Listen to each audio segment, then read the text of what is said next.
Here we have just a few of the old maps which depict the 4 islands surrounding the geographical North Pole, with the 4 large rivers dividing each of the land masses or plateaus.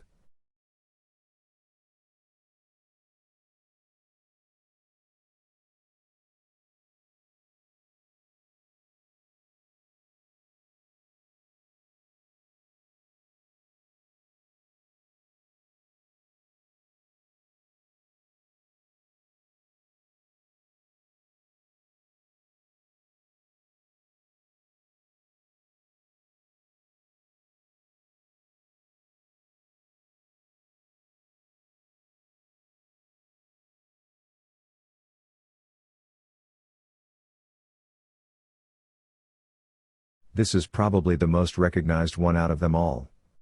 Gerardus Mercator's Arctic map was first published in 1595 by his son Romuald, after his death the previous year. The good thing about Mercator's map is that we know what source material he used, which influenced his overall decision to place them where he did. There's no doubt in my mind, ladies and gentlemen, Mercator placed those islands at the North Pole, on the same linear plane as the Earth, and did so in error. As stated in the previous video, Mount Meru is comprised of 7 locas or worlds. I believe this map is depicting the first of those 7 worlds. I personally think that those who did venture to these islands, like Admiral Byrd, had left Earth's plane unknowingly, not realizing that they had moved on to what is essentially a continuation of the physical universe. A letter dated 1577 from Mercator to John Dee. By E.G.R. Taylor, London. In a previous paper, the present writer described the efforts of John Dee to reform the map of Northeast Asia, as recorded in his volume of Great and Rich Discoveries. The final chapter of this manuscript has the following title, that all these northern isles and septentrional parts are lawfully appropriated to the crown of this British Empire, and the terrible adventure and great loss of the British people and other of King Arthur, his subjects perishing about the first discovery thereof, and the placing of colonies in the same isles and regions by the same King Arthur. And an entire and general description of all the parts of the world within 12 degrees of the North Pole and somewhat more. So I'll just read through the actual quotes, so we can get a bit of an idea as to what's being described. I have linked this document in the description for those interested in reading the entire thing. We don't need to go through it in its entirety, as the only important text from our perspective are the actual quotes used by Mercator. Jacobus Coin of Herzogenbusch traveled the world like Mandeville, but described what he saw with better judgment. He wrote in the Belgian language. The ideas about the northern regions which some time ago I extracted from him follow word for word, save where for the sake of brevity or speed I have translated into Latin, when if not always his words I have retained his meaning. In North Norway, which is called Dusky Norway, there are 3 months of darkness during which there is no sunlight but a perpetual twilight. This North Norway lies over against the country called the Province of Darkness, or Obscure Province. Concerning it, however, there is nothing written in Marco Polo. And this Province of Darkness is the most western bound of the Grand Cham's land. And between this province and Dusky Norway there is only 12 miles of sea. From North Norway you cannot reach the indrawing sea, which lies beyond Grokund, for it lies still further northward. This North Norway stretches as far as the mountain range which encompasses the North Pole, and borders on this mountain range for about 17 miles by land, the rest is all sea. And this is the same mountain range which is within about 15 French miles and then stands further off towards the east. And near here, towards the north, those little people live of whom there is also mention in the Geste Arthuri. And their borders beside it a beautiful open land. And this land lies between the province of Darkness and the province of Bergi. But between each of these provinces and these lands lies an indrawing sea. And this province, the open land, has a mountain border of over 72 French miles by land. These facts and more about the geography of the north are to be found in the beginning of the Geste Arthuri etc. The islands adjacent to the North Pole were formerly called Scilliae, perhaps Thule, and now the Septentrionales among them is North Norway. And there are many small rivers, some 2, some 1, some 3 kennings wide more or less, and they are called indrawing seas, because the current always flows northwards, so strongly, that no wind can make a ship sail back against it. And here It is all ice from October to March. And in these latitudes the mountains reach up to the clouds, and are almost all rock bare of vegetation. And it is almost always misty and dull weather. And it is well known that beyond 70 or 78 degrees of latitude there is no human habitation. Moreover, this 78th parallel goes in a circle round the Arctic pole, in the form of a high mountain range. Part of the army of King Arthur, which conquered the northern islands and made them subject to him. And we read that nearly 4,000 persons entered the indrawing sea who never returned. But in AD 1364, 8 of these people came to the king's court in Norway. Among them were 2 priests, one of whom had an astrolabe, who was descended in the 5th generation, from those who had penetrated the northern regions in the first ships. That great army of Arthur's had lain all the winter of 530 AD in the northern islands of Scotland. And on May 3, a part of it crossed over into Iceland. Then 4 ships of the aforesaid land had come out of the north, and warned Arthur of the indrawing seas. So that Arthur did not proceed further, but populated all the islands between Scotland and Iceland, and also populated Grokland. In this Grokland, he found people 23 feet tall, that is to say of the feet with which land is measured.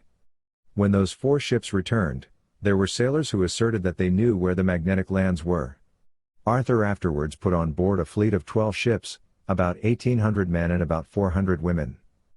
They sailed northwards on May 3 in the year following that in which the former ships had departed. And of these 12 ships, 5 were driven on the rocks in a storm, but the rest of them made their way between the high rocks on June 18, which was 44 days after they had set out. More precisely, perhaps, some of them made their way. The priest who had the astrolabe related to the King of Norway that in AD 1360, there had come to these northern islands an English Minorite from Oxford, who was a good astronomer, etc. Leaving the rest of the party who had come to the islands, he journeyed further through the whole of the north, etc., and put into writing all the wonders of these islands, and gave the King of England this book, which is called in Latin Inventio Fortunati, which book began at the last climate, that is to say latitude 54 degrees, continuing to the pole.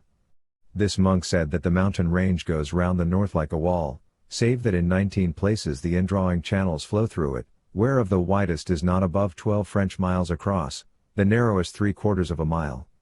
And through the narrowest, no ship would be able to go, because of the strong rush of the water. The mountain range is surrounded by sea, except in North Norway, when the Norwegian mountain range reaches it for a width of about 17 miles. And right under the North Star, opposite Norway, there lies a fair level land which is uninhabited. In the east there stretches out an arm of land which is nearly all wooded, and narrows continually, the farther north, the more, so that it is not more than 1 mile wide where it meets the mountain range. Otherwise, no land touches the circumference of mountains anywhere. But in many places the sea is so narrow that one can see the far side. And the mountain range covers a breadth of 8 miles. And in the whole circle, said the Minorite, there is no habitation, except on the east side where in that narrow land already mentioned there were 23 people not above 4 feet tall, whereof 16 were women.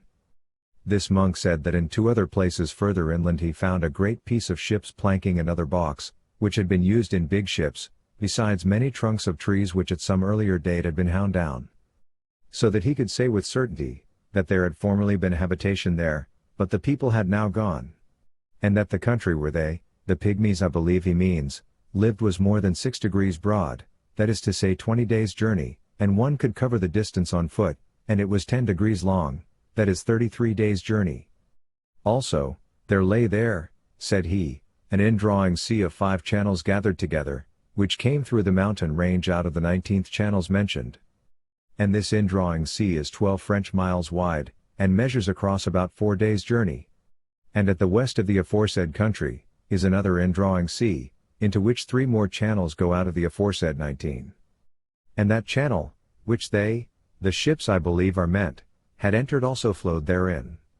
And all of these channels which turn tortuously when they come out of the mountains, drive ships immediately ashore. But whatever channels flowed straight into the innermost seas, into which the 19 channels gather, in these ships must of necessity be carried current-wise, i.e. inwards, and become lost. Also, said the Minorite, these innermost seas number 4, and the one which lies on the west side was quite 34 French miles broad. And on the other side of this sea was the best and healthiest land in all the north. Also he said, that the sea which lay on the east side could never be frozen, because so many channels united there. And it was narrow besides, so that the current was very strong. But that the one which ran on the west side, used to freeze almost every year, and remained frozen sometimes for 3 months. And in that land he had seen no signs of habitation. But in a country which lay to the north opposite it, he had recognized planks of ships and tree trunks. All these 4 countries are high open lands, i.e. plateaus, except some mountains 4 fathom high. There are many trees of Brazil wood. In the midst of the 4 countries is a whirlpool, into which there empty these 4 indrawing seas which divide the north. And the water rushes round and descends into the earth, just as if one were pouring through a filter funnel. It is 4 degrees wide on every side of the pole, that is to say 8 degrees altogether. Except that right under the pole there lies a bare rock in the midst of the sea. Its circumference is almost 33 French miles, and it is all of magnetic stone. And is as high as the clouds, so the priest said, who had received the astrolabe from this Minorite in exchange for the testament. And the Minorite himself had heard that one can see all round it from the sea, and it is black and glistening and nothing grows thereon, for there is not so much as a handful of soil on it. That was the writing and words of the Minorite, who has since journeyed to and fro 5 times for the King of England on business. They are to be found in the book Inventio Fortunati, of which the Minorite himself was author. The foresaid priest said also to the King of Norway, that in the country where he dwelt, not 6 times a year did it rain, and even that was drizzle, lasting no more than 6 or 7 hours. The wind never blows hard enough to drive a corn mill. Furthermore, the air there is always cool. So in a nutshell, in 530 AD, several ships, under the request of King Arthur, set out on an expedition from the northern islands of Scotland. Their destination being Iceland and the northern Arctic region. When 4 of those ships returned, they warned King Arthur of the indrawing sea, and, that they knew the location, of which the magnetic land could be found. From a physical continuum concept, all land is magnetic. The universal magnetic force, runs through the shell, or rock, that comprises the physical universe itself. These magnetic ley lines, continue up Mount Sumeru, which is basically a magnetic toroidal field. That's why the statement, magnetic land, has double meaning. First, its location. They knew exactly where it was. It was magnetic land because from our perspective, it is stuck on the side of that structure. Secondly, its physical effect on the human body. How was this land any different, to land they stood on while on the earth? That can be put down to resonance, which will be covered in a later video. A year after those 4 ships returned, 12 ships set out, in a second attempt to penetrate further into the Arctic regions. 5 of these ships were lost to the stormy conditions and enormous rocks. 7 of the vessels supposedly making it beyond the rushing water. Then, some 800 years later, the descendants of those people, arrive in the king's court in Norway, describing the beautiful land they had come from. Telling the king also, that only a few years ago, an English Minorite from Oxford, an astronomer, had arrived at the islands. Leaving the other members of his party, he journeyed even further, through the whole of the north by his magical arts. As described by Mercator. So again, I personally think this is all located beyond Earth's geographical pole point. To get a better understanding of the North Pole, let's focus our attention on the Arctic region itself. The possibility of approaching the North Pole, asserted, by H.D. Barrington. The following tracts, relative to the possibility of near approaches to the pole, of our own hemisphere, as likewise, of a communication between the Atlantic and Pacific Oceans, in any northern direction, were first published in 1775 and 1776. I now think it right again to print them, 1818, because they contain many well-attested facts, with regard to reaching high northern latitudes, which are not to be found elsewhere, and have a tendency to promote geographical discoveries. So Mr. Barrington was an English lawyer, antiquarian and naturalist, who would later become a vice president of the Royal Society London. He spent years accumulating a wealth of information that he had obtained from Greenland and Dutch whalers, as well as others, who had ventured up to the high northern latitudes. In 1774, on 2 separate occasions, he was given an audience with the members of the Royal Society London, where he would expound his findings, which to him, indicated the existence of open water in the Arctic region. He states the following in relation to these whalers. The masters of ships, who are employed in this trade, have no other objective but catching whales, which, as long as they can procure in more southern latitudes, they certainly will not go in search of at a greater distance from the port to which they are to return. They, therefore, seldom proceed much beyond 80 degrees north latitude, unless driven by a strong southerly wind, or other accident. So these guys are up here just doing their job. They're not trying to debunk the theorists of the day or anything like that. But you wouldn't expect a ship to be able to go beyond 80 degrees, as the ice extends from there, all the way to the geographical pole at 90 degrees. But judging by the movements of these whales, in this region, there's a whole lot more going on here than we're led to believe. Regarding these animals it states, the largest of these, in the whole scale of creation, is the whale, which, though a fish, cannot live long under water, without occasionally raising its head into another element, for the purpose of respiration.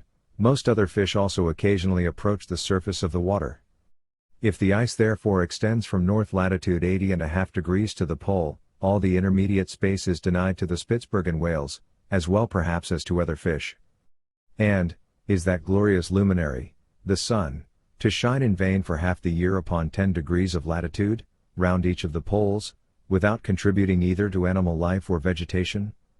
For neither can take place upon this dreary expanse of ice. All the Greenland masters agree, that the best fishing stations are from 79 to 80 degrees north latitude, and that they do not often catch them to the southward. I will ask, if the sea is congealed from north latitude 80.5 degrees to the pole, when did it first begin to freeze, as it is well known, that a large quantity of sea water, is not easily forced to assume, the form of ice. So obviously, the whales need to surface to breathe, and as stated, the entire Arctic Ocean, which is supposedly covered in ice, would be denied to these animals. Yet when the conditions are favorable, these whalers are able to pursue these animals way beyond 80 degrees, but that depends on a number of different weather and magnetic phenomena, coming into play which simply opens up this ice. Regarding the Arctic ice it states, there are 3 kinds of ice in the northern seas. The first is like melted snow, which has become partly hardened, is more easily broken into pieces, less transparent, is seldom more than 6 inches thick, and, when dissolved, is found to be intermixed with salt. This first sort of ice is the only one which is ever formed from sea water. If a certain quantity of water, which contains as much salt and sea water, is exposed to the greatest degree of cold, it never becomes firm and pure ice, but resembles tallow or suet, whilst it preserves the taste of salt, so that the sweet transparent ice can never be formed in the sea. If the ice of the sea itself, therefore, confined in a small vessel, without any motion, cannot thus become true ice, much less can it do so, in a deep and agitated ocean. So ice made from sea water, is seldom more than 6 inches thick, and resembles tallow or suet, and cannot become firm or solid ice because of the salt content. Yet, many an Arctic explorer have indeed melted down some of this ice to drink, finding no taste of salt whatsoever. So this is a sheet of freshwater ice, and in order to make that, you will need a source of fresh water. And rightly so, there's many accounts of people coming across a layer of fresh water in the Arctic region, which we'll cover shortly. He continues, I am ready to admit indeed, that the purpose of commerce can never be answered by the great uncertainty, had a constant passage, even when such communication is discovered, in seas which are so frequently obstructed by the ice packing in vast fields. I find likewise, that since the Resolution and Endeavour returned from the last voyage, many conceive a northeast or northwest passage to be impractical, because our ships, in 2 successive years, were not able to penetrate beyond 71 degrees, by impediments of ice. He continues, it should seem upon the whole of the inquiries on this point, that it is very uncertain when ships may proceed far to the northward of Spitzbergen, and that it depends, not only upon the season, but other accidents, when the polar seas may be so free from ice, as to permit attempts to make discoveries. So some of these ships would spend a number of years going up to these high northern latitudes, without actually getting anywhere. The ice restricting their movement for 2 or 3 years in a row, but then the following year, they would have a clear run, and be able to penetrate the ice hundreds of miles further north.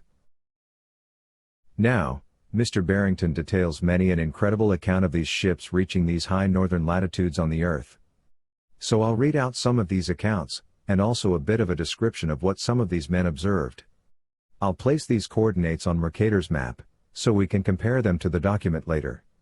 Now some will only be the degree of latitude, so they can be anywhere on the minutes. Captain John Reed, 80 degrees 45 minutes. Captain Thomas Robinson, 81 degrees. Captain John Phillips, 81 degrees odd minutes. James Hutton, Jonathan Wheatley, Thomas Robinson, John Clark, 4 instances, 81 degrees 30 minutes.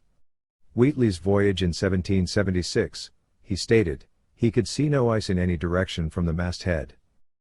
Clark's voyage in 1766, he stated, he was in open sea to the northward. Captain Chain and Thew, 2 instances, 82 degrees. Cluny and David Boyd, 2 instances, 82 degrees odd minutes. Captain Cluny stated, he saw neither land nor ice. Mr. George Ware, 82 degrees 15 minutes. Captain James Wilson, sailed through broken ice from 74 to 81 degrees, having cleared the ice, they pursued the whales to 82 degrees 15 minutes. Captain Thomas Robinson, on board the Reading in 1766, reached 82.5 degrees, where the sea was open, and had no doubt about reaching 83 degrees. John Adams and James Montgomery, 2 instances, 83 degrees. Mr. Adams, from the foretop masthead, saw a sea as free from ice as any part of the Atlantic Ocean. James Watt, Lieutenant in the Royal Navy, 83 degrees 3 minutes. Captain MacCallum, reached 83.5 degrees, when the sea was not only open to the northward, but they hadn't seen a speck of ice the last 3 degrees. Hans Derrick, 5 ships in company, 86 degrees, when there were only some small pieces of floating ice to be seen. Captain Johnson and Dr. Daly, 2 instances, and perhaps Captain Monson. 88 degrees. Dr. Daly stated, the weather was warm, the sea perfectly free from ice, and rolling, like the Bay of Biscay. Relation of Dutch masters to Captain Golden, 89 degrees, where they did not meet with any ice, but a free and open sea, and that there run a very hollow-grown sea, like that of the Bay of Biscay. Dutch relation to Mr. Gray, 89 degrees 30 minutes. Now, they are absolutely incredible claims, and for a number of reasons. Going by what these men are saying, this is not a solid sheet of ice from 80 degrees to the pole. At certain times and locations around this Arctic ice sheet, lanes or cracks appear, which opens it up, giving access to an open sea, which lies at the center behind the ice. But in relation to Mercator's map, which again, is based on the descendants of the original 530 AD expeditions, who returned to the King's Court in 1364. So only a few hundred years have elapsed, between these high mountain ranges that reach the clouds, to having absolutely no sign of them whatsoever. But not only is there no mention of land, there's also no mention of an indrawing sea, or whirlpool. In fact, there's no mention of fast-moving water, even from those closest to the pole. And they didn't report seeing any part of this huge magnetic mountain either. Again, which is supposedly thousands of miles high. From the book The Smoky God, Olaf and his father have just sailed beyond the high northern islands of Spitsbergen. Here he describes his journey through the ice. The sun was low in the horizon, as it was still the early summer. Indeed, we had almost 4 months of day ahead of us before the frozen night could come on again. Our little fishing sloop sprang forward as if eager as ourselves for adventure. Within 36 hours we were out of sight of the highest point on the coastline of Franz Josef Land. We seemed to be in a strong current running north by northeast. Far to the right and to the left of us were icebergs, but our little sloop bore down on the narrows and passed through channels and out into open seas, channels so narrow in places that, had our craft been other than small, we never could have gotten through. He continues. Instead of the cold being intense as we had anticipated, it was really warmer and more pleasant than it had been while in Hammerfest on the north coast of Norway, some 6 weeks before. So here Olaf describes exactly the same conditions witnessed by the whalers. They managed to navigate through the narrow openings in the ice, allowing them access to the open sea which lies behind it. But he also mentions how warm it is for this region of the earth, which everyone that has been up here talks about. Now once in the open sea, the weather takes a turn. A fierce snowstorm was raging. The wind was directly astern, driving our sloop at a terrific speed, and was threatening every moment to capsize us. There was no time to lose, the sails had to be lowered immediately. Our boat was writhing in convulsions. A few icebergs we knew were on either side of us, but fortunately the channel was open directly to the north. So after this storm subsides, the remainder of this journey is undertaken in beautiful sunshine and a calm sea with a current running north. They eventually come across the high mountain range and river just beyond the pole. So no land, no whirlpool or no magnetic mountain thousands of miles high was observed by this chap on his journey beyond the pole. Dr. Elisha Kent Kane was appointed senior medical officer of the Grinnell Arctic Expedition of 1850 to 1851. He then organized and headed the Second Grinnell Expedition, which sailed from New York on May 31, 1853. Dr. Kane kept an exhaustive journal of his observations, which he published in 2 volumes upon his return. An open polar sea was one of the subjects of search of the expedition. From the time the party reached the polar regions, Dr. Kane was astonished by the unexpected phenomena that they were met with. These people went up here expecting to find what they were told this region was like, and it just doesn't work out like that for them, which resulted in these men being absolutely baffled. So I'll just read some of the material from his book, Arctic Explorations in Search of Sir John Franklin. From Thursday night, the 22nd, up to Sunday at noon, the wind had been blowing steadily from the north, and for 36 hours of the time, it blew a gale. But as he returned, he remarked that the more southern ice toward Kennedy Channel was less than it had been when he passed up. At the mouth of the channel, it was more broken than when he saw it before, but the passage above was clear. About halfway between the furthest point, which he reached in the channel, the few small lumps of ice which he observed floating, they were not more than half a dozen, were standing with the wind to the southward, while the shore current, or tide, was driving north. Kane, quoting Morton's journal of Monday 26th, as far as I could see, the open passages were 15 miles or more wide, with sometimes mashed ice separating them. But it is all small ice, and I think it either drives out to the open space to the north, or rots and sinks, as I could see none ahead to the far north. He continues. It will be seen by the abstract of our field notes, in the appendix, as well as by an analysis of the results which I have here rendered nearly in the very words of Mr. Morton, that, after traveling due north, over a solid area choked with bergs and frozen fields, he was startled by the growing weakness of the ice. Its surface became rotten, and the snow wet and pulpy. His dogs, seized with terror, refused to advance. Then, for the first time, the fact broke upon him, that a long dark band seen to the north, beyond a protruding Cape Andrew Jackson, was water. The journeys which I had made myself, and those of my different parties, had shown that an unbroken surface of ice covered the entire sea to the east, west, and south. From the southernmost ice, seen by Dr. Hayes only a few weeks before, to the region of this mysterious water, was, as the crow flies, 106 miles. But, for the unusual sight of birds and the unmistakable giving way of the ice beneath them, they would not have believed in the evidence of eyesight. Neither Hans nor Morton was prepared for it. Landing on the Cape, and continuing their exploration, new phenomena broke upon them. They were on the shores of a channel, so open, that a frigate, or a fleet of frigates, might have sailed up it. The ice, already broken and decayed, formed a sort of horseshoe-shaped beach, against which the waves broke in surf. As they traveled north, this channel expanded into an iceless area, for 4 or 5 small pieces, lumps were all that could be seen, over the entire surface of its white-capped waters.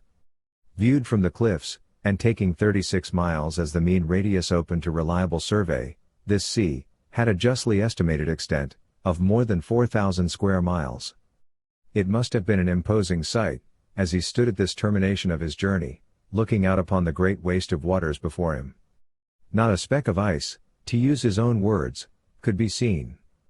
There, from a height of 480 feet, which commanded a horizon of almost 40 miles, his ears were gladdened with the novel music of dashing waves and a surf, breaking in among the rocks at his feet. I agree, it must have been an imposing sight all right.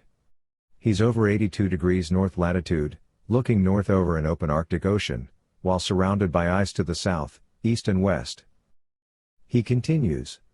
During this period, the labors of the expedition have delineated 960 miles of coastline, without developing any traces of the missing ships or the slightest information bearing upon their fate. The amount of travel to effect this exploration exceeded 2,000 miles, all of which was upon foot or by the aid of dogs. Greenland has been traced to its northern face, whence it is connected with the further north of the opposite coast by a great glacier. This coast has been charted as high as latitude 82 degrees 27 minutes.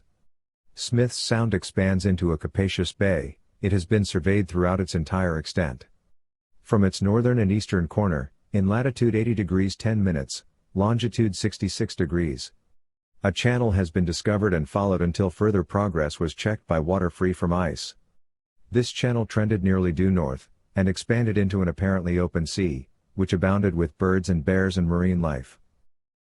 An open sea near the pole, or even an open polar basin, has been a topic of theory for a long time, and has been shadowed forth to some extent by actual or supposed discoveries. As far back as the days of Bayentz, in 1596, without referring to the earlier and more uncertain chronicles, water was seen to the eastward of the northernmost cape of Novaya Zemlya, and, until its limited extent was defined by direct observation, it was assumed to be the sea itself. The Dutch fishermen above and around Spitsbergen pushed their adventurous cruises through the ice into open spaces, varying in size and form with the season and the winds, and Dr. Scoresby, a venerated authority, alludes to such vacancies in the flow, as pointing in argument to a freedom of movement from the north, inducing open water in the neighborhood of the pole. Indeed, some circumstances which he, McGarry, reports, seem to point to the existence of a north water all the year round, and the frequent water skies, fogs, etc., that we have seen to the southwest during the winter, go to confirm the fact. So Mr. Barrington stated that it wasn't just about the seasons, that other accidents were involved, which determined the conditions of the ice at any one time or place. But Dr. Kane is stating here that open water exists in the Arctic region all year round, which would indicate that it's not only direct sunlight that affects the ice in this region. This warm wind, which originates from the geographical pole, is one of those accidents that contributes immensely to the higher than expected temperatures in the Arctic.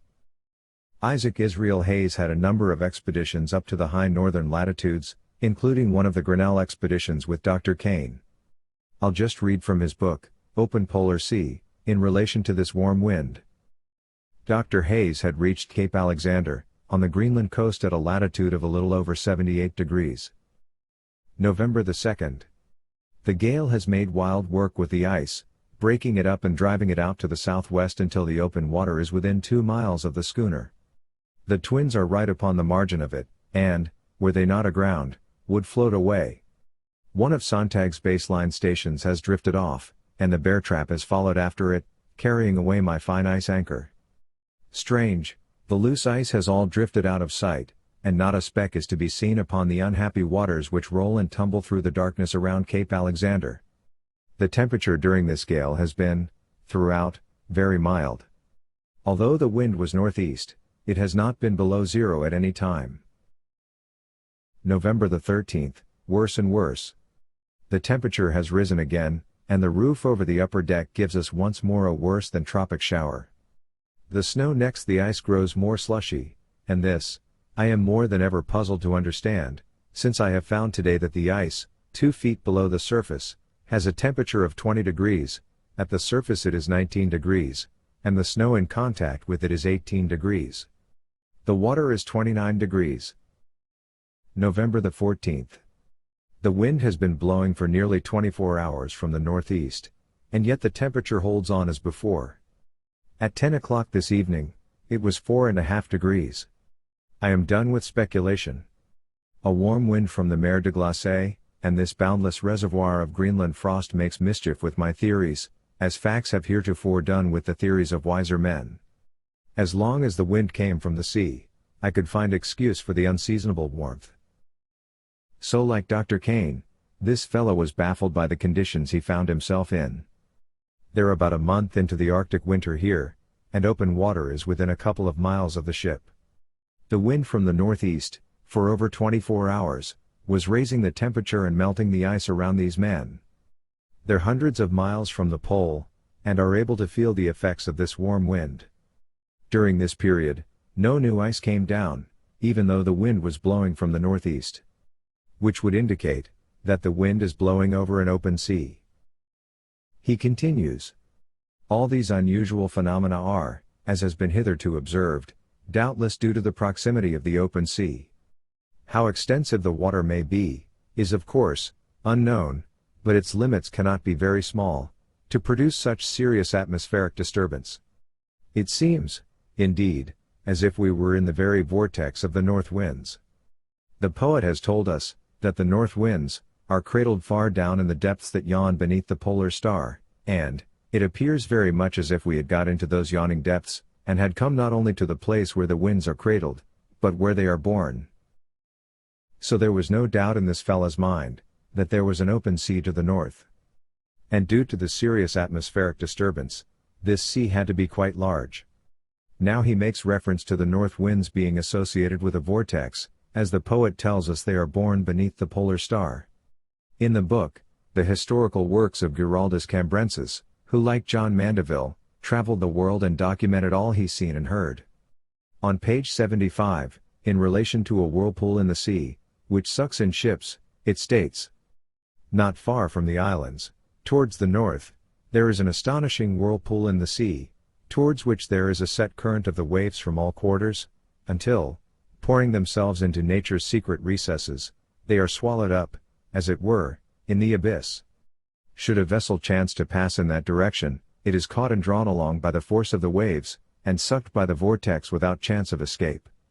There are 4 of these whirlpools in the ocean, described by philosophers, as existing in the 4 different quarters of the world, whence it has been conjectured, that the currents of the sea, as well as the winds, are regulated, by fixed principles." Captain Charles Francis Hall, had a couple trips to the high northern latitudes, his 1871 expedition on the Polaris being his last, as it's claimed he was poisoned to death by members of his crew. This expedition reached 82 degrees 29 minutes north. So I'll just read some of his observations.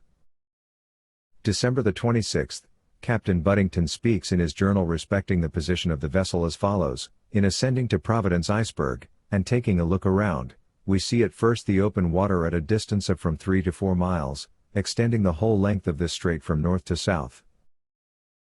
From the top of Providence Berg, a dark fog was seen to the north, indicating water. At 10 a.m., 3 of men, Kruger, Nindeman, and Hobby, went to Cape Lupton, to ascertain if possible, the extent of the open water. On their return, they reported several open spaces, and much young ice, not more than a day old, so thin that it was easily broken by throwing pieces of ice upon it. Soon after 3 p.m., we left the vessel with a sled and team of 8 dogs, with the intention to reach the second Cape north. On going round the first Cape, Lupton, the change in the ice struck us, for about 3 weeks ago, it was full of hummocks, intermingled with bergs larger than our Providence iceberg. Now, all this had changed, and a new field of ice covered the waters, free from any hummocks or bergs, save those that had been pushed up on shore. On arriving at the second Cape, we left the dogs and sled in a safe place, and started to ascend a hill about 100 feet above sea level, from whence we would be able to enjoy a good view to the northward. Not far off the land, a vast amount of open water appeared, extending to the northward, as far as we could see, and bathing both shores in its waves. On the 23rd of January, the 2 Eskimo, accompanied by 2 of the seamen, went to Cape Lupton. They reported a sea of open water extending as far as the eye could reach. On 24th, Dr. Bessels, with 2 of the seamen, started at 11 a.m., with a dog team to go north and examine the water reported by the seamen. They reached the third Cape without difficulty. Leaving their sled, they arrived at the open water about 2 p.m. They reported a current there, running to the north at a rate variously estimated, from 4 miles to a half a mile per hour. At the same hour at the vessel, the tide was falling. Again, they're above 82 degrees here, with a vast expanse of open water and a current running to the north. So it's just more of the same really. These expeditions were separated by years, but they all came across the same conditions. So to me, this seems to be taking place all over the Arctic ice sheet. At various times and locations, this ice opens up, varying in size and form throughout the year. As the ice sheet is constantly moving, and the different weather and magnetic phenomena taking place above and below the ice, all contributing to how the ice is governed in this region. George W. DeLong was the captain of USS Jeannette, a naval exploration vessel which ventured up to the high northern latitudes in 1879-81. This expedition turned out to be fatal as the ship got stuck in the ice and eventually got crushed and sank. This forced the captain and crew to try and make it to the islands of the coast of the mainland, which cost most of them their lives, including the captain, who died of starvation. But years later, bits of this ship, as well as personnel belongings of the captain and crew, washed up on a Greenland shore. Then, a Professor Mann, in a letter before the Scientific Society of Christiania, in November 1894, showed that it could have come by no other way than across the pole. This gave the Norwegian explorer Fridtjof Nansen the idea that if he could somehow get a ship onto the ice, it would bring him close to the pole, where he could then mount a sled expedition to try and reach it. He had the ship the Fram built with a rounded type hull, so as the ice closed in around it, it would be lifted up out of the water, where it could then be secured on the ice. So I'll just read from his book, Farthest North Volume 1, and I'll interject when this ship is on the ice. Our record of August 27th reads as follows: steamed among a variety of small islands and inlets. Thick fog in the morning. At 12 noon, we saw a small island right ahead, and therefore changed our course and went north. We were soon close to the ice, and after 3 in the afternoon, held northeast along its edge. Saturday, September 16th. We are keeping a northwesterly course, by compass, through open water, and have got pretty well north, but see no ice, and the air is dark to the northward. Mild weather, and water comparatively warm, as high as 35 degrees Fahrenheit. Monday, September 18th. A splendid day. Shaped our course northward, to the west of Byelkov Island. Open sea, good wind from the west, good progress. Weather clear, and we had a little sunshine in the afternoon. Now the decisive moment approaches. At 12:15, shaped our course north to east by compass. We are at latitude 75.5 degrees north, and still have open water and dark sky to the north and west. Tuesday, September 19th. I have never had such a splendid sail. On to the north, steadily north, with a good wind, as fast as steam and sail can take us, and open sea mile after mile, watch after watch, through these unknown regions, always clearer and clearer of ice, one might almost say. How long will this last? The eye always turns to the northward as one paces the bridge. It is gazing into the future. But there is always the same dark sky ahead, which means open sea. Now we are almost 77 degrees north latitude. Friday, September the 23rd. We are still at the same moorings, working at the coal. An unpleasant contrast, everything on board, men and dogs included, black and filthy, and everything around white and bright in beautiful sunshine. It looks as if more ice were driving in. Sunday, September 24th. Still coal shifting. Fog in the morning, which cleared off as the day went on, when we discovered that we were closely surrounded on all sides by tolerably thick ice. Monday, September 25th. Frozen in faster and faster. Beautiful still weather. 13 degrees of frost last night. Winter is coming now.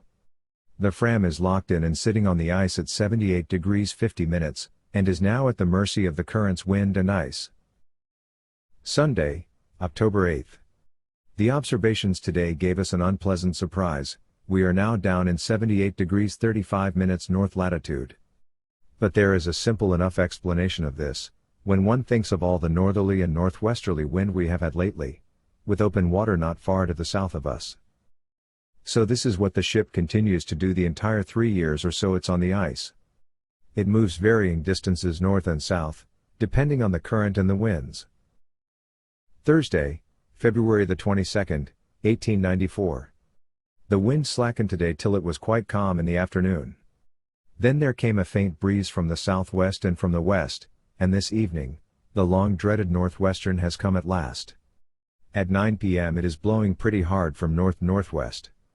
An observation of Capella, taken in the afternoon, would seem to show that we are in any case not farther north than 80 degrees 11 minutes, and this after almost 4 days south wind. Whatever can be the meaning of this? So like the others, Nansen was baffled by how the winds and currents performed up in this region. But now that he's reached 80 degrees north latitude, this extremely well-equipped expedition had the tools needed to find out all they could about the Arctic region, and made some incredible observations. So we'll jump over to Nansen's Farthest North Volume 2. Sunday, May 19, 1894. The surprise which the 17th brought us, was nothing less than that we found the lanes about here full of narwhales. When we had just got underway, and were about to cross over the lane we had been stopped by the previous day, I became aware of a breathing noise, just like the blowing of whales. They're just over 83 degrees here, which shows that these whales are not restricted by the ice beginning around 80.5 degrees north latitude. They're able to use these lanes or large expanses that open up in the ice for short periods of time before freezing over. Nansen comes across these openings all over the ice, and Dr. Kane also stated the evidence for open water all year round, and, according to the Dutch, they varied in size and form. So the whales basically use these openings or lanes to move around while under the ice, allowing them at certain times and locations to reach the open water. So on March 14, 1895, Nansen and Johansen left the Fram at latitude 83 degrees 50 minutes north, in an attempt to reach the pole with a team of dogs and sledges. He continues. Friday, March the 22nd. Splendid ice for getting over, things go better and better. Wide expanses, with a few pressure ridges now and then, but passable everywhere. Kept at it yesterday from about 11:30 in the morning, to 8:30 at night. Did a good 20 miles, I hope. We should be in latitude 85 degrees. By an observation, which I took later in the forenoon, our latitude that day proved to be 85 degrees 9 minutes north. So they continue north until they reach north latitude 86 degrees 15 minutes. Here, the ice for a number of days continued to drift southward, resulting in them wasting their time, as they were not gaining on the pole. It was here that they decided to turn around and abandon the attempt to reach the geographical pole point. So on the way back he then states. Saturday, March the 23rd. We have the same brilliant sunshine, but yesterday afternoon the wind from the northeast, which we have had for the last few days, increased, and made it rather raw. We passed over a large frozen pool yesterday evening, it looked almost like a large lake. It could not have been long since this was formed, as the ice on it was still quite thin. It is wonderful that these pools can form up there at that time of the year. So he's above 85 degrees north latitude, and again, he's surprised to come across one of these large expanses, that would have been open water only hours before, a thin layer of freshwater ice now starting to form. April 19th, still the same brilliant sunshine day and night. Yesterday the wind from the north freshened, and is still blowing today, but does not trouble us much, as it is behind us. The temperature, which now keeps from about 4 degrees to 22 degrees below zero, can only be described as agreeable. During the 3 years they spent on the ice, Nansen describes how they had to remove their heavy Arctic clothing, and also mentions that they found it extremely difficult to sleep, with the higher than expected temperatures found in this region. What's important to remember though, is that this warm wind has been reported throughout the entire year. Nansen states on page 6 volume 1. The sober observations of the old Northmen were forgotten, and in their stead, we meet with repeated instances of the attraction of mankind towards the most fantastic ideas, a tendency of thought that found ample scope in the regions of the north. When the cold proved not to be absolutely deadly, theories flew to the opposite extreme, and marvelous were the erroneous ideas that sprang up, and have held their own down to the present day.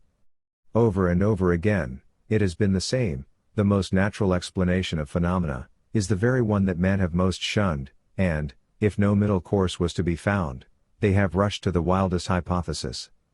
It is only thus that the belief in an open polar sea could have arisen and held its ground. Though everywhere ice was met with, people maintained that this open sea must lie behind the ice. As the Fram was drifting with the ice, the crew took regular soundings, testing the depth and temperature of the water. He states the following in Volume 1, page 465, in relation to the depth of the Arctic Ocean. In this way we made a line of between 4,000 and 5,000 meters long, and could now at last reach the bottom. The depth proved to range between 3,300 and 3,900 meters, 12,795 feet. This was a remarkable discovery, for, as I have frequently mentioned, the unknown polar basin has always been supposed to be shallow, with numerous unknown lands and islands. I, too, had assumed it to be shallow when I sketched out my plan, and had thought it was traversed by a deep channel which might possibly be a continuation of the deep channel in the North Atlantic. From this assumption of a shallow polar sea, it was concluded that the regions about the pole had formerly been covered with an extensive tract of land, of which the existing islands are simply the remains. This extensive tract of polar land was furthermore assumed to have been the nursery of many of our animal and plant forms, whence they had found their way to lower latitudes. These conjectures now appear to rest on a somewhat infirm basis. This great depth indicates that here, at all events, there has not been land in any very recent geological period, and this depth is, no doubt, as old as the depth of the Atlantic Ocean, of which it is almost certainly a part. A depth of around 13,000 feet indicates to Nansen that there could be no land in any recent geological period in the Arctic region. Again, Mercator's map is based on these people returning from these islands around 1364. So that is any recent geological period. If these mountains reached up to the clouds, or let's say a few thousand feet in height, would they have submerged under the Arctic Ocean to the depth of 13,000 feet, in the span of around 400 years, due to tectonic plate movement? There's no sign of this huge magnetic mountain or whirlpool either, so why would we expect the islands themselves to be there? So as I said, we have to look at this map from a different perspective. Nansen states in Volume 1 on page 442 regarding the temperature of the Arctic Ocean. One day I would think that everything was going as we hoped and anticipated. Thus on April 17, I was convinced that there must be a current through the unknown polar basin, as we were unmistakably drifting northward. The midday observation gave 80 degrees 20 minutes northeast, that is, 9 minutes since the day before yesterday. Strange. A north wind of 4 whole days took us to the south, while 24 hours of this scanty wind drifted us 9 minutes northward. This is remarkable. It looks as if we were done with drifting southward. And when, in addition to this, I take into consideration the striking warmth of the water deep down, it seems to me that things are really looking brighter. The reasoning runs as follows: the temperature of the water in the East Greenland current, even on the surface, is nowhere over zero, the mean temperature for the year, and appears generally to be -1 degree Celsius, even in 70 degrees north latitude. At this latitude the temperature steadily falls as you get below the surface. Nowhere at a greater depth than 100 fathoms is it above -1 degree Celsius. And generally from -1.5 degrees to -1.7 degrees Celsius right to the bottom. Moreover, the bottom temperature of the whole sea north of the 60th degree of latitude is under -1 degree Celsius, a strip along the Norwegian coast, and between Norway and Spitsbergen alone excepted, but here the temperature is over -1 degree Celsius, from 160 meters downward and 250 meters. The temperature is already plus 0.55 degrees Celsius. And that, too, be it remarked, north of the 80th degree of latitude, and in a sea surrounding the pole of maximum cold. The water is colder between north latitude 70 to 80 degrees. Yet as you continue further north beyond 80 degrees in a sea covered with ice it gets warmer. That's just incredible.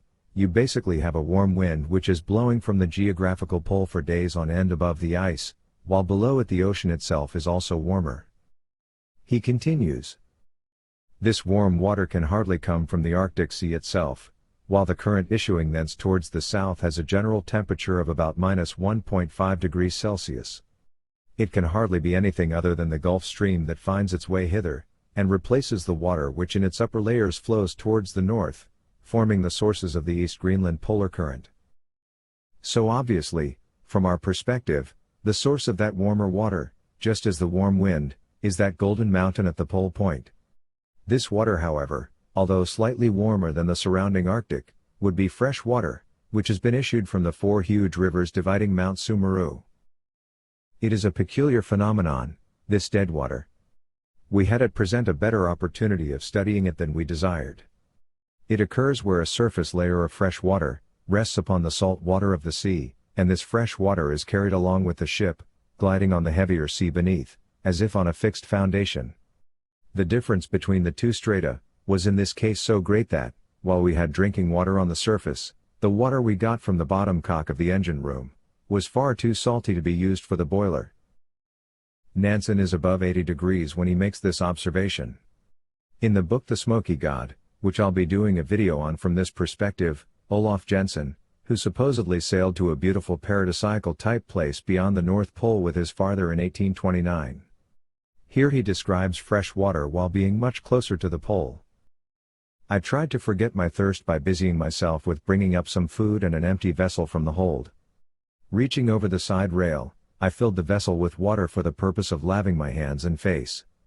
To my astonishment, when the water came in contact with my lips, I could taste no salt. I was startled by the discovery. "Father," I fairly gasped, the water, it is fresh." "What, Olaf?" exclaimed my father, glancing hastily around. "Surely you are mistaken. There is no land, you are going mad." "But taste it," I cried. So from this perspective, the warm fresh water originates from the four rivers dividing the plateaus on Mount Sumeru. These four rivers are also fed by the whirlpool described in Mercator's document. That fountain-type structure is further up the Locos or worlds. The Smoky God video will cover that aspect of it, but for now, as the source of the wind and water, this structure should be the source of the animal and plant phenomena mentioned by Nansen and the rest. That and other strange observations will be the focus of the next video. Thank you for watching.